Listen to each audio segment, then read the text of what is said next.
রূপ যৌবনে পরিপূর্ণ অপরূপা সুন্দরী এক মেয়ে। বন্ধুরা, এই ছবিটাকে ভালোবাসলে অবশ্যই সাবস্ক্রাইব করো, না ভালোবাসলে দরকার নাই। জঙ্গলের পাশে থাকা নির্জন এক মেঠো পথ দিয়ে হেঁটে যাচ্ছে। এমন সময় হঠাৎ করে প্রচন্ড বেগে ঝড় শুরু হয়ে গেল। তখন সেই মেয়েটি দেখতে পেল দূরে একটা ঘর দেখা যায়। এই ঝড়ের কবল থেকে বাঁচার জন্য মেয়েটি ওই ঘরের দরজায় কড়া নেড়ে সাহায্য চাইল।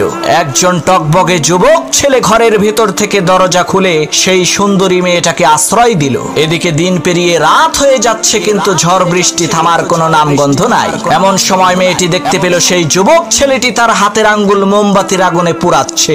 এই দৃশ্য দেখে মেয়েটি প্রচন্ড পরিমাণে আশ্চর্য হয়ে বলতে লাগলো, হায় হায় সর্বনাশ, এটা কি মানুষ নাকি অন্য কিছু?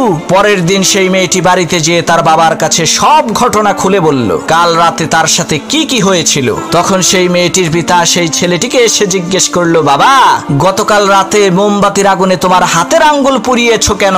তখন সেই ছেলেটি বলতে লাগলো, চাচা, প্রচন্ড ঝড়ের রাতে আমার এই নির্জন ঘরের মধ্যে আপনার সুন্দরী মেয়েটাকে দেখে আমার মনের মধ্যে কুপ্রবৃত্তি চলে আসলো।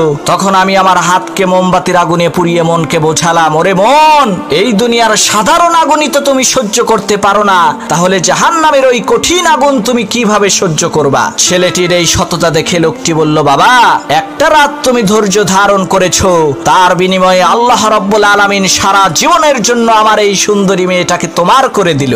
আজই আমি আমার এই সুন্দরী মেয়েটাকে তোমার সাথে বিয়ে দেব, কারণ তোমার মতো সৎ ব্যক্তি খুঁজে পাওয়া এই দুনিয়াতে দুষ্কর।